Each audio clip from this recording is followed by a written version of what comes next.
Agustín de Betancourt y Molina un inventor sin fronteras, porque él no fue, como dicen algunos, una pátrida, que si no tuvo patria y tal. Él fue un ingeniero universal, pero un ingeniero en su faceta benefactora. Él puso su técnica y su ciencia al servicio de la sociedad que le tocó vivir. Una sociedad que evidentemente conviene analizar un poco, porque si una biografía es un conjunto de acciones y acontecimientos secuenciados cronológicamente, que son los que determinan la vida de una persona, eso será para una biografía normal, pero para Agustín de Betancourt, un gigante que se movió, que vivió en el curso de dos revoluciones.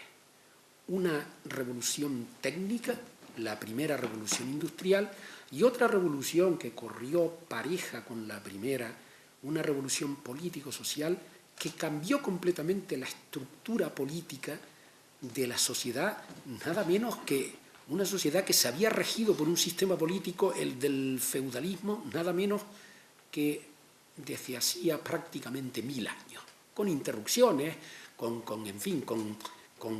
acontecimientos importantes como el Renacimiento, etcétera, etcétera, pero en el fondo la estructura política era feudal. Dos revoluciones de las cuales, y eso se olvida con bastante frecuencia, él fue el promotor de la primera revolución industrial, de la revolución del vapor en el continente europeo, porque hizo una hazaña increíble.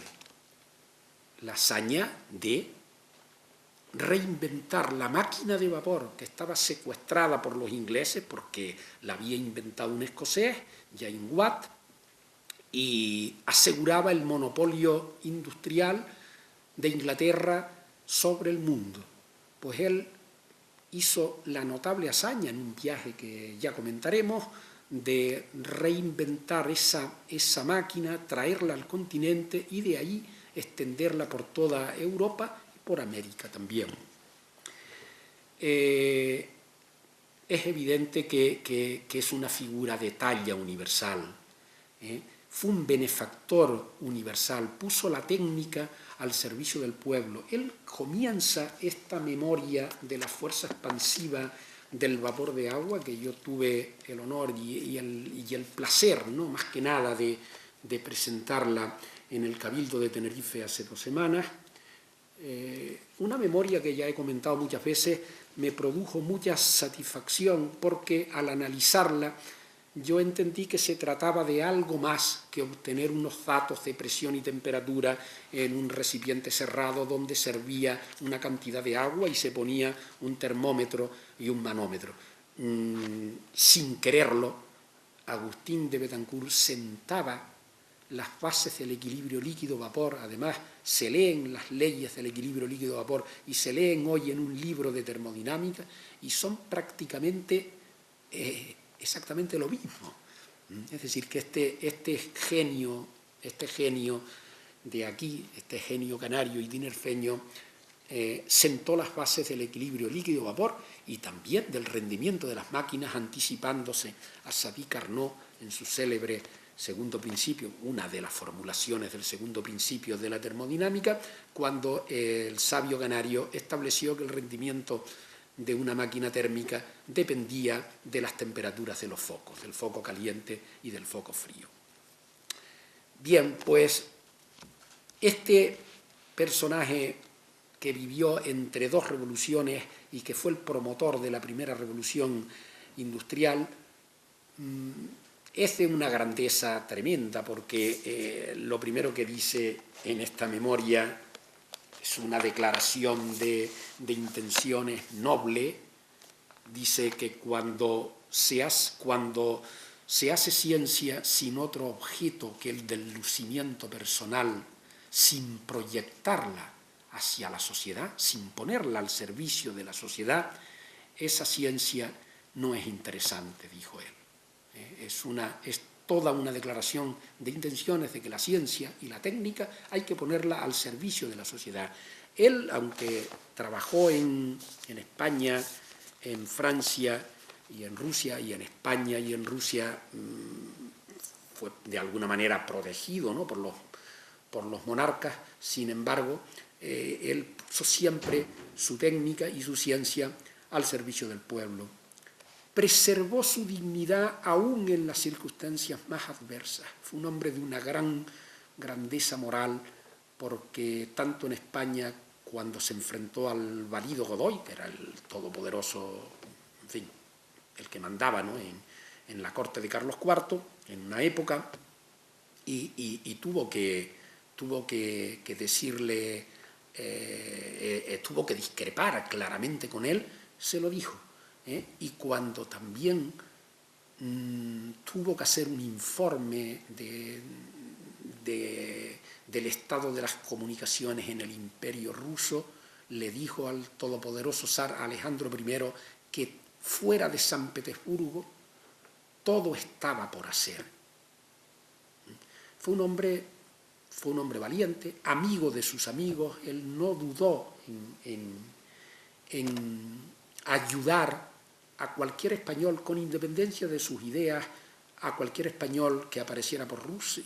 Apareció pues un liberal español que luego participó aquí en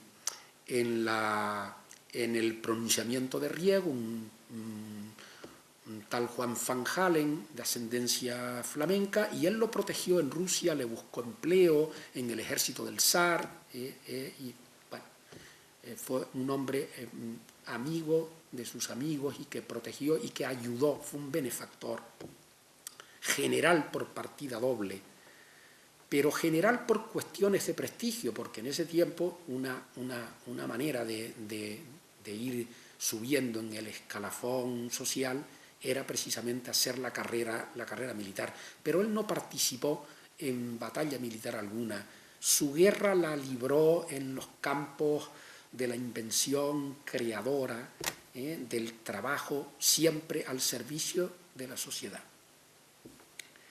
Fue un genio del siglo de las luces, evidentemente, pero él brilló también con luz propia. La sociedad que le tocó vivir en Tenerife, en Canarias en ese tiempo, fue una sociedad que estaba en decadencia. En concreto, Tenerife y La Palma habían tenido una etapa de gran prosperidad en los siglos XVI y sobre todo en el siglo XVII, con la exportación de vinos de Malvasía a Inglaterra. Pero en el siglo XVIII se desencadenan una serie de luchas intermitentes con Inglaterra que interrumpen la exportación de vinos de Malvasía con las crisis consecuentes, y entonces no olvidemos que aquí pues había un campesinado miserable, una nobleza que tenía tierras pero que cuando no podía exportar los vinos pasaba ciertas faltas, como, entre comillas, claro está, en comparación con el campesinado.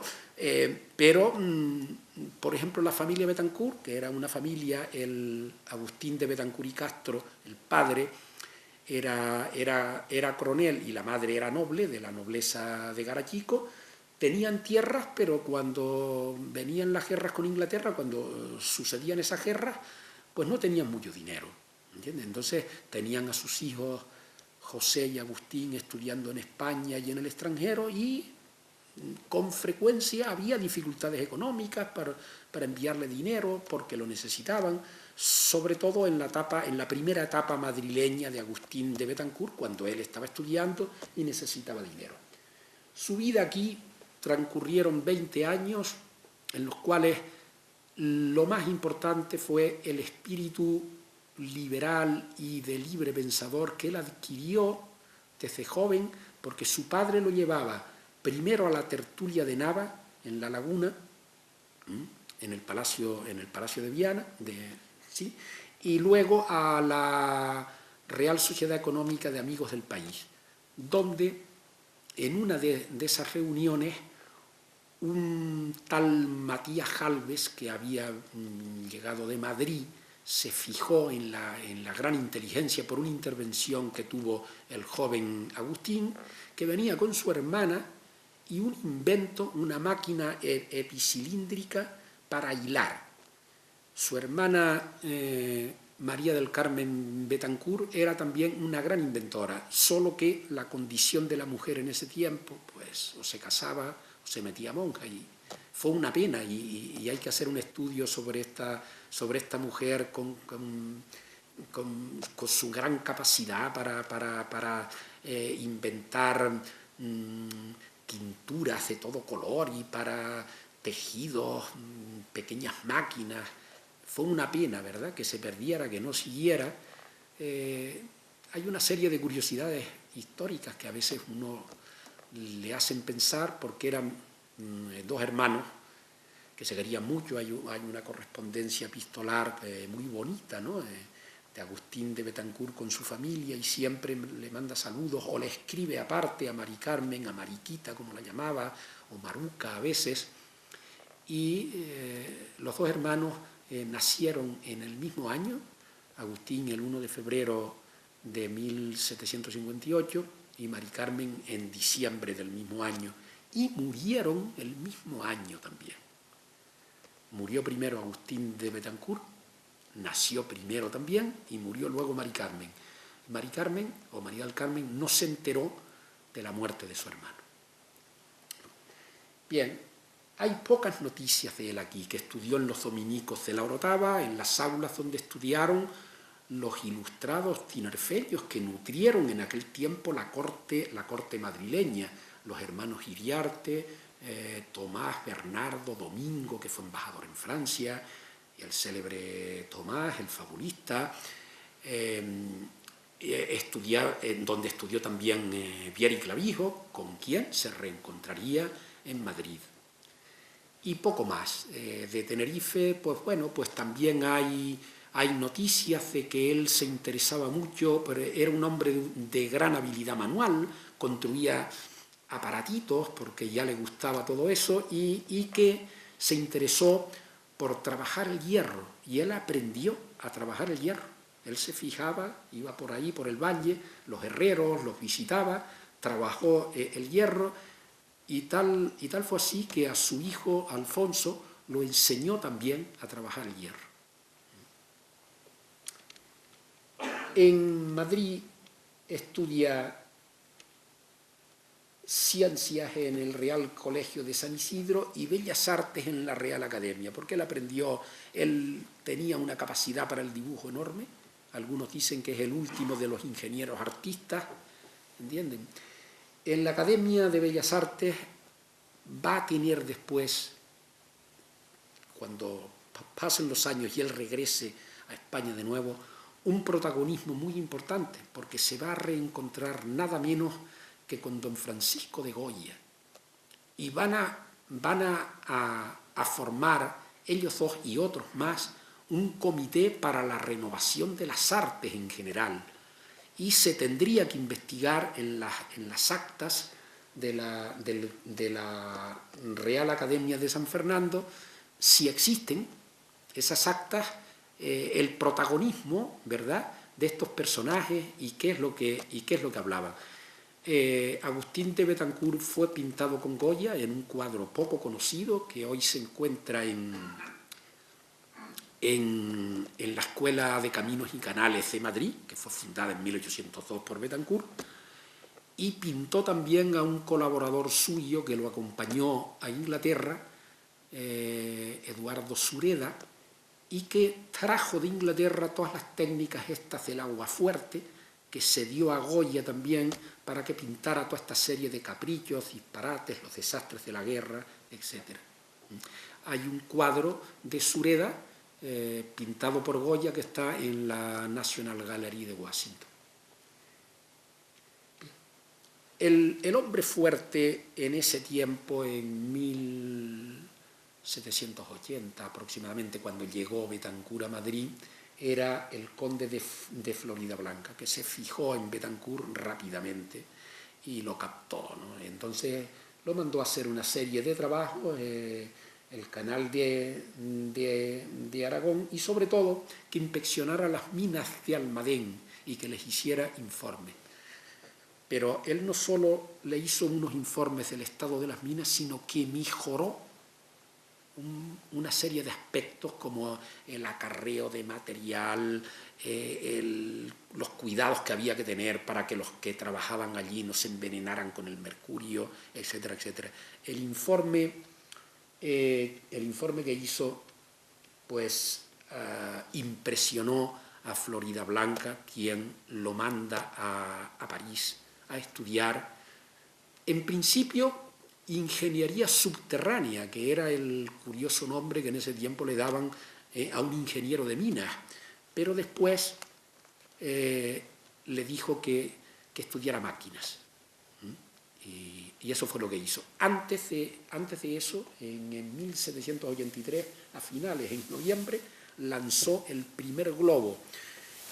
Se creía hasta hace poco que el primer globo había sido lanzado por Viera y Clavijo, pero una investigación reciente y un papel que se encontró en la Real Sociedad Económica de Amigos del País por un cronista canario de aquellos tiempos demostró que en ese papel se demostró que se había anticipado a Agustín de Betancourt como 15 días antes.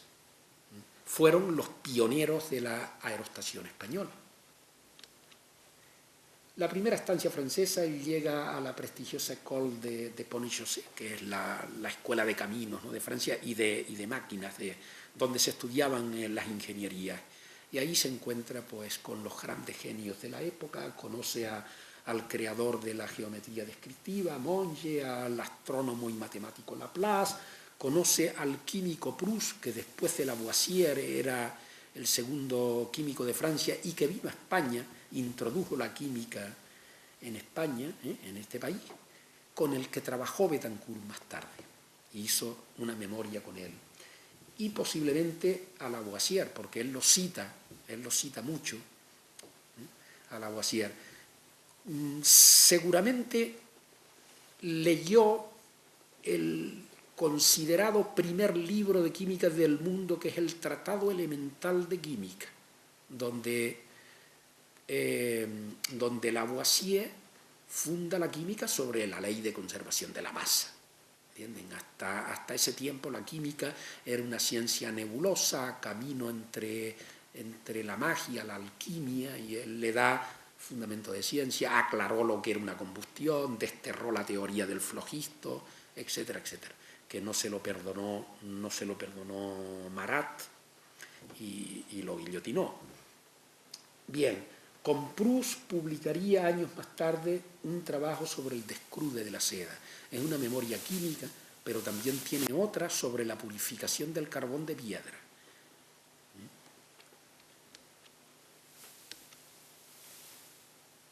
La proeza de un genio ya un poco la he mencionado, pero en fin, ahí está más detallada. Voy a decirlo claramente, Agustín de Betancourt y otros científicos que envió Floridablanca a Francia y a otros países, una de las misiones era que se enteraran por todos los medios del funcionamiento de la moderna máquina de vapor inventada por un tal, decían ellos, James Watt, de la que no se conocía nada y de la que los ingleses ocultaban su funcionamiento para asegurarse su supremacía industrial. Y Agustín de Betancourt, en carta cifrada y llegada a la embajada de España en Francia y entregada personalmente a Betancourt, Floridablanca le encarga que fuera a Inglaterra y se enterara por todos los medios en qué consistía esa máquina de vapor. Y efectivamente él fue, se entrevistó con James Watt en Birmingham y lógicamente Watt pues no le dijo cómo funcionaba, ¿no? Entonces él regresa a Londres y en el viaje de regreso ve una máquina de esas funcionando, parcialmente oculta por una mampara. Entonces, él le dijo al cochero que se parara, se puso a ver la máquina, vio el movimiento regular del pistón vio que no tenía cadena y balancín, que era la característica de una máquina de simple efecto, en la que el vapor le daba simplemente por una cara del émbolo, y entonces pensó, él mismo lo relata así, entonces pensé en un doble efecto. Se pone a pensar, llega a París, hace planos, esos planos se los entrega a un constructor, a los hermanos Perrier, y un mes más tarde está reinventada la máquina de vapor. Esa hazaña lo catapulta a la fama.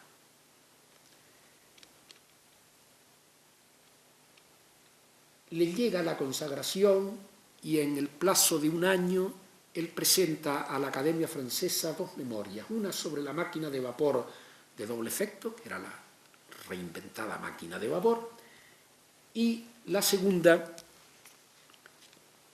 esta memoria, la fuerza expansiva del vapor de agua, que yo traduje eso de fuerza expansiva por la presión, porque una fuerza de un vapor actuando sobre una superficie es una presión, evidentemente. Y él ingresa con todos los honores en el reducido Comité de Sabios Extranjeros de la Academia de Ciencias de París.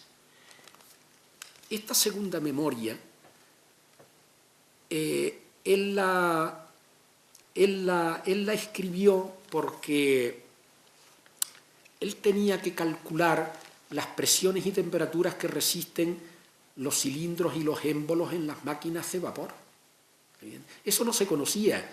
Es curioso porque James Watt había intentado estos experimentos en Inglaterra y no llegó a ninguna conclusión. Y mandó un espía a Francia que tomó datos de Betancourt. Es decir, que lo de que los ingleses dicen que si se han inventado una historia extraña de que Betancourt, por medio de un canario que trabajaba con Watt, que le cedió los planos y tal, eso es mentira. Eso es mentira. Fue precisamente su observación de ver una máquina de vapor la que lo condujo al redescubrimiento. Pero, sin embargo, Watt sí mandó un espía a París y sustrajo datos de presión y temperatura.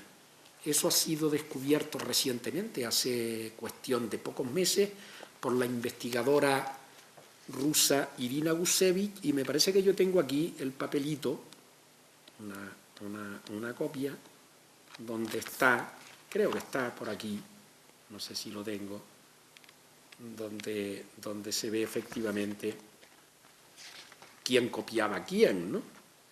Porque claro, lo de las copias, no sé si está, debería haberlo marcado, pero bueno, no parece que esté por aquí, ¿no? A lo mejor lo tengo en otro sitio, pero bueno. Ah, sí, aquí está, efectivamente. Este es el papelito, ¿verdad?, donde con los datos de Betancourt, porque se han confrontado con las tablas que hizo Betancourt y aparecen exactamente los mismos números. Bien.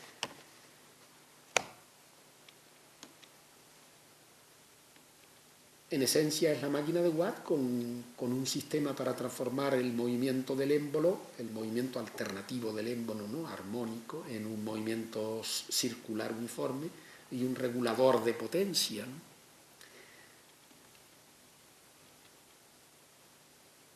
Esto es lo relativo a esta memoria, que claro, les repito, el interés, el aparato se lo construyó él, manómetro y termómetro los calibró, el recipiente de cobre tuvo problemas con las soldaduras. En ese tiempo, estamos hablando de 1790.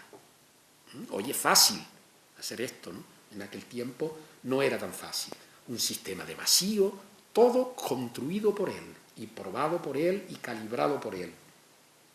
Entonces, en este experimento, pues encerraba una cantidad de líquido, él lo hizo con agua y alcohol, lo calentaba, se evaporaba y entonces pues medía la temperatura y presión, ¿no? Y tenía datos y sacó una fórmula que relacionaba la presión con la temperatura del vapor, la primera fórmula de la historia, que en su forma exponencial tiene la misma estructura matemática que la que medio siglo después dedujo Clapeyron y que mejoró Clausius. Es decir, que fíjense ustedes, fue la primera. Estos datos de presión y temperatura son los primeros datos de la historia, magníficos datos, de donde se sacan una serie de leyes del estado líquido-vapor. Aquí cito algunas: Rance-Villan, Cox-Ottmer, y en la parte alta se insinúa claramente la ley de Gay-Lussac. Es decir, cuando ya, debido a la presión, no se evapora más líquido, lo que ocurre al seguir aumentando la temperatura es que el vapor se recalienta. Y hay una relación entre presión y temperatura del vapor. Bien, pues en esa última etapa está la ley de Gay-Lussac, que fue descubierta como medio siglo más tarde. Ahí está. Ahí está un poco de la ecuación de la ley de Gay-Lussac, todos los puntos alineados, ¿no? Perfectamente, esto sale a la perfección. En 1791, a finales, la revolución se radicaliza en Francia. Él, que simpatizó al principio con la revolución, porque él fue un hombre que cambió sustancialmente, así lo investigó Romeu de Armas, que siguió un poco los pasos a través de documentos de su primera estancia parisina. Él se casa con una católica inglesa,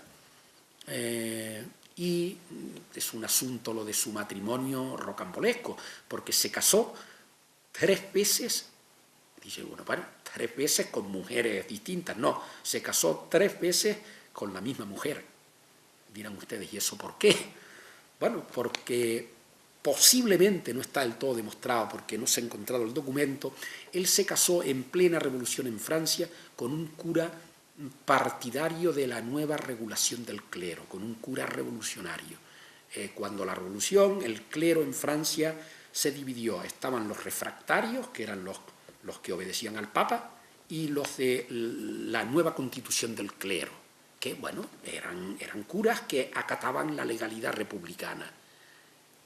Es prácticamente seguro que él y Ana Jourdain, así se llamaba, se casaran con un cura que acatara el nuevo Estado revolucionario, y que a su regreso a España ocultaran ese matrimonio, porque estaba mal visto, evidentemente. No olvidemos que todas las naciones establecieron una especie de cordón sanitario para que la revolución no invadiera, no derribara las monarquías europeas. Bien, pues en España ocultó ese matrimonio. Y luego en Francia se casa de nuevo, pero más bien fue un asunto de tipo económico, de capitulaciones patrimoniales, de asuntos económicos, de arreglar, digamos, el estatus económico. Eso es un poco lo que se sabe. No hay noticias definitivas porque no se ha encontrado el documento del primer matrimonio en Francia. Pero sí se sabe que él, por ejemplo, a su regreso a España, antes de casarse por el rito católico, en una iglesia española, se casó ahí en los Jerónimos, creo, pues ocultó, ya tenía 2 hijas de ese matrimonio, y las ocultó para aparecer que estaba soltero. Bien, entonces él, cuando regresa a España, él trae todas las máquinas que había recopilado por toda Europa, la mejor colección de máquinas del mundo, una maravilla, pero que no suscitó mucho interés en la débil burguesía industrial española, porque aquello lo miraban como una especie de museo, pero no lo aplicaban. Entonces él, que quería que esas máquinas se experimentaran en España, vio que la gente los contemplaba como objetos de museo, pero que no mandaban a constructores, en fin, que no se fabricaban y que no se interesaban de una manera directa por ellos para aplicarlas en las labores agrícolas, textiles, etcétera, etcétera. Entonces él se desilusionó mucho, y se marcha de nuevo, no podía regresar a Francia porque continuaba la revolución, y se va a Inglaterra. Ya los ingleses se habían olvidado un poco de la reinvención de la máquina de vapor, y entonces en Inglaterra está 3 años. Es una etapa muy poco conocida de él, hay que investigarla. Sí se sabe que obtuvo 2 premios de la Sociedad de Enaltecimiento de las Artes, de las Manufacturas y Comercio, y una institución real de la agricultura le dan dos premios, una por una máquina de cortar hierba, que cortaba hierba en las riberas del Támesis, ¿no?, y otros ríos, y otra por una máquina de moler sílex, entre otros inventos, ¿no?, que hizo, pero recibió 2 premios. Él se cartea desde Inglaterra con su amigo Louis Breguet, que era un relojero, pero de relojes ultramaravillosos que vendía a la nobleza. Aún existe la fábrica Breguet, ¿no?, y que se había exiliado a Suiza, y él le comenta que no se le ocurra regresar a Francia, que la revolución está en toda su virulencia. Claro, era la época del terror, de Robespierre. Pero, sin embargo, él no quería regresar a España. No quería regresar a España porque Floridablanca había caído y gobernaba el valido Godoy, con el cual él no se llevaba muy bien. Entonces, en Francia, ya una vez pasada la etapa virulenta de la revolución, estamos hablando de 1796 o por ahí, ya estaba el directorio, regresa Louis Breguet de Suiza y inventan un telégrafo que funcionaba perfectamente, un telégrafo óptico, que sin embargo el francés Chap, que había inventado otro, reconocido por la academia, inferior al de Breguet y Betancourt, sin embargo no se instala en Francia por presiones de tipo político, porque ya muchos ejemplares del telégrafo óptico de Chap estaban ya instalados en las fronteras, y bueno, significaba un desembolso económico considerable, pero la academia reconoció que el invento era superior. Regresa a España, donde es aprobado que se instale desde Madrid hasta Cádiz, pero los avatares de la política, hay un desembolso inicial que da para 4 estaciones y el telégrafo óptico no pasa de Aranjuez. En los años de 1799 a 1805 es la etapa del apogeo español, ¿no?, de Betancourt. Acumuló cargos, fue un hombre de gran influencia, inspector general de caminos, intendente general del ejército, también algo de correos como jefe superior, que no está ahí, y director de la Escuela de Caminos, un sueño largamente acariciado, ¿no?, por él, que por fin, después de muchos aplazamientos, se funda en 1802 en el Palacio del Buen Retiro. Fue la primera instalación.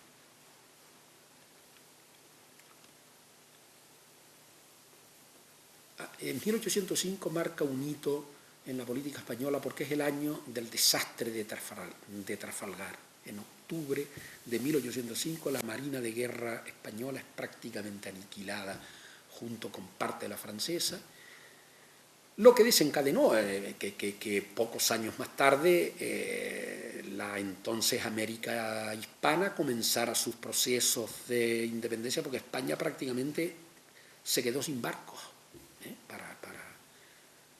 para embarcar las tropas, ¿no?, a América. En 1805 Él tuvo un altercado muy grande con Godoy. En una historia, Godoy tenía unas propiedades, una gran finca en Granada, y le pide consejo a Betancourt porque se estaba deforestando mucho, claro, se estaba deforestando porque hicieron una serie de disparates que Betancourt se los señaló claramente, pero claro, él era el válido y entonces se sintió ofendido. Es que le dijo, mire, usted está plantando cáñamo ahí que es muy depredador y está quitando tierra de las riberas de los ríos, el río se está arrastrando las tierras, usted no puede hacer eso, ¿entiende? Es una carta muy bonita porque es una carta además ejemplar, porque desde aquel tiempo uno puede observar el interés ecologista de este hombre también, es decir, de la conservación del medio ambiente. Hay una serie de detalles preciosos. Es una carta que les ruego, si tienen ocasión, que la lean, ¿no? Entonces él se siente incluso amenazado, envía a su familia a Francia, él liquida una serie de negocios que tenían en España, entre ellos una fábrica en Ávila, la malvende y se va a Francia. Se va a Francia con intención de quedarse, porque sus grandes amigos estaban en Francia. Ahí publica dos memorias magníficas, un nuevo sistema de navegación interior, más conocido por la esclusa de Émbolo Buso, muy original, y ensayo sobre la composición de las máquinas, el mejor libro de máquinas y que estuvo durante medio siglo como libro de texto obligado en todas las escuelas de ingeniería de Europa, menos en España. En España no estuvo. En España se tradujo esta maravilla de libros, asómbrense ustedes, en el año 1998. Se tradujo al español. Lo escribió junto con el matemático Lange en francés, porque, hay que decirlo también, los libros incluso de ciencias en España eran analizados por un comité donde había un representante de la Inquisición. Y si había algo, por ejemplo, del cálculo diferencial inventado por el herético Newton, así lo calificaban, le ponían pegas al libro. ¿Entienden? Entonces, los sucesos del 2 y 3 de mayo, claro, el 2 y 3 de mayo fue los fusilamientos aquí en Madrid, ¿no? Por la resistra a Napoleón. Él, como patriota, pues no podía admitir aquello. Él había visitado secretamente Rusia, invitado por el zar.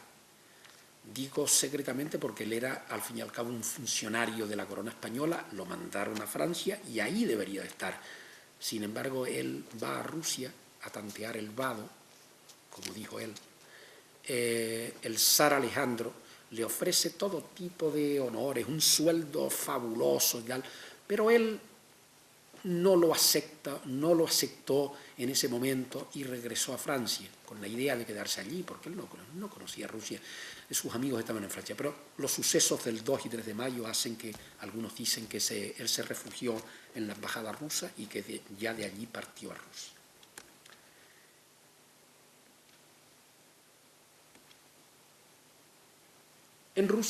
A Rusia llegó con 50 años. Un hombre maduro, pero con toda su fuerza, toda su potencia intelectual, con toda su capacidad. Él era un trabajador incansable, un trabajador de 12 y 14 y más horas diarias, despliega una actividad sin precedentes, goza de la total confianza del zar. El zar le había dicho a sus jefes de protocolo que a Agustín lo dejaran entrar sin anunciarse, que él podía entrar y visitarlo en cualquier momento, sin anunciarse, que no hacía falta. Fue la mano derecha de este hombre, del zar, desplegó una gran actividad en muy variados campos, dragas, canales, esclusas, fábricas, recintos feriales, estas máquinas de moneda, de billetes.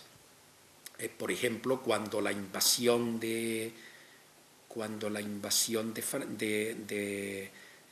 francesa en 1812, un arma utilizada por Napoleón fue la fabricación de rublos falsos.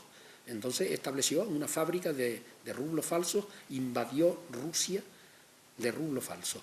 Entonces Agustín de Betancourt hizo una fábrica de billetes, elaboró el logotipo, papel especial, máquinas, etc. Y entonces hizo unos rublos que prácticamente no se podían ya falsificar, y eso fue estupendo, porque se retiraron los rublos falsos y quedaron, ¿no?, los verdaderos. Es decir, que era un hombre polivalente, era un hombre que hacía todo tipo de inventos. Como curiosidad les digo también que él inventó una draga que estuvo funcionando ininterrumpidamente, sin necesidad de que la arreglaran en la península de Kronstadt, en el Báltico, que era la entrada norte de Rusia, ¿no? Estuvo trabajando una draga con una máquina de vapor ininterrumpidamente durante 15 años. Ese proyecto lo había presentado a España, en España, al Ministerio de la Marina, y se la rechazaron porque era una draga demasiado potente, decían. Fíjense ustedes la mentalidad en España, ¿no? Bien, fundó también la primera escuela de caminos rusa, de la que fue director, y es nombrado por el zar inspector general de vías de comunicación. No se hacía nada en el enorme imperio ruso, ninguna obra, sin la autorización de Betancourt. Ahí está la draga que yo les mencioné, con una máquina de vapor que trabajó perfectamente, ¿no?, y dragó esos puertos del norte. Él formó parte también de un comité de embellecimiento de San Petersburgo, que era la joya de la corona, evidentemente. Es una ciudad muy bella, extraordinariamente bella, pero claro, después la Rusia profunda era otra cosa. Ahí hay varias. Esto me parece que es lo de la esclusa de Embolo-Uso, Alejandro I y máquinas diversas.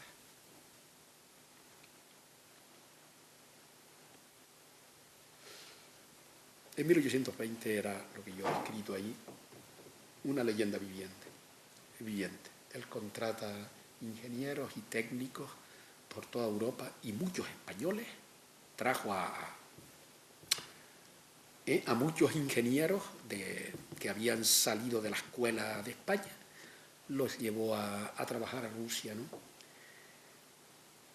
El ingeniero francés Augusto Montferrand era muy joven. Él lo trajo a Rusia y le encargó que construyera la catedral de San Isaac.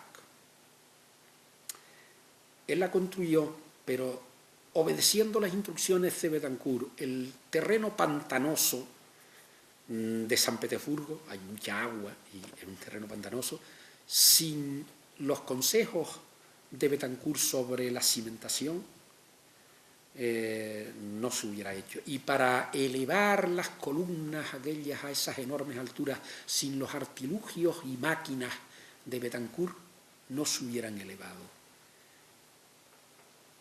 Una vez ya muerto Betancourt, Montferrand le confesó a su hijo Alfonso, lo que está ahí, ¿no?, que se había sentido como un albañil a las órdenes de su padre. Varias facetas de la construcción de la catedral de San Isaac. La columna de alzar Alejandro I también se levantó. Hay una animación muy bonita en la película que se presentará aquí, de Desiré. No se la pierdan, porque es muy bonita, es una animación muy bien hecha de cómo se eleva esta columna, que está en la plaza que está frente al Museo del Hermitage, antiguo Palacio de Invierno. la columna de Alejandro I. Y bueno, en la feria de Nizhny Nóvgorod, un complejo ferial donde hay edificaciones, donde hay cursos de agua, donde hay todo tipo de instalaciones, fue la consagración definitiva de Betancourt. Fue su última obra, el complejo de Nizhny Nóvgorod.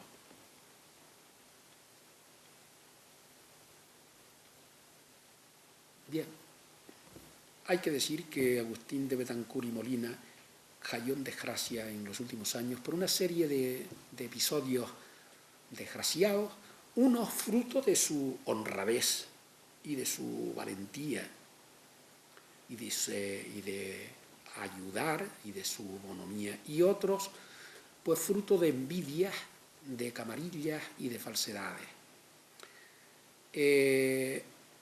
Agustín de Betancourt tuvo un enorme defecto: él era un pésimo administrador.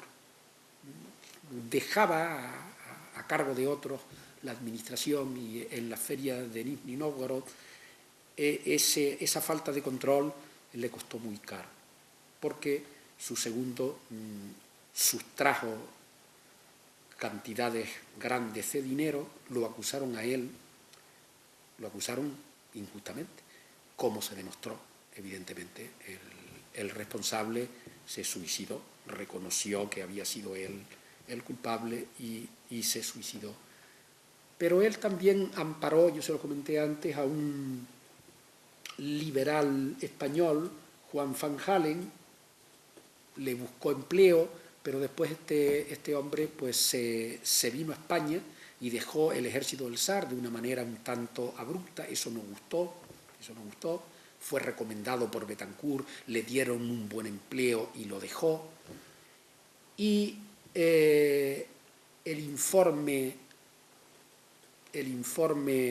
sincero de la Rusia profunda, cuando él se paseó, visitó, porque no se paseó, visitó, intentó resolver problemas de alcantarillado, de abastecimientos de agua, de dragados de puertos, de construcciones, y era demasiado. Entonces, en el informe presentado al zar, él le dijo que todo está por hacer. Eso cayó como una bofetada, ¿no? En Alejandro I, que había evolucionado primero de un liberalismo y tal a un conservadurismo grande, ¿no? Entonces, esta serie de acontecimientos que le sucedieron, junto a las insidias de la camarilla zarista, que si era autoritario, que si mandaba mucho, etcétera, etcétera, motivaron su caída en desgracia. La gota que colmó el vaso, la puñalada definitiva que tuvo él, fue la muerte de su hija mayor, de Carolina, la muerte en un parto, que murió ella y su hijo recién nacido. Eso lo abatió, y esa naturaleza fuerte de la que hizo gala, él hizo gala en sus cartas de que nunca le pasaba nada, de que no se enfermaba. Sin embargo, cogió una enorme depresión, se abatió, dimitió de todos sus cargos y muere en 1824 en San Petersburgo. Para uno, una patria, para mí no, para mí, lo que pongo ahí, superó los estrechos límites de las naciones, fue un internacionalista y se convirtió en un benefactor universal. Es nuestro ingeniero universal, don Agustín de Betancourt y Molina. Buenas noches.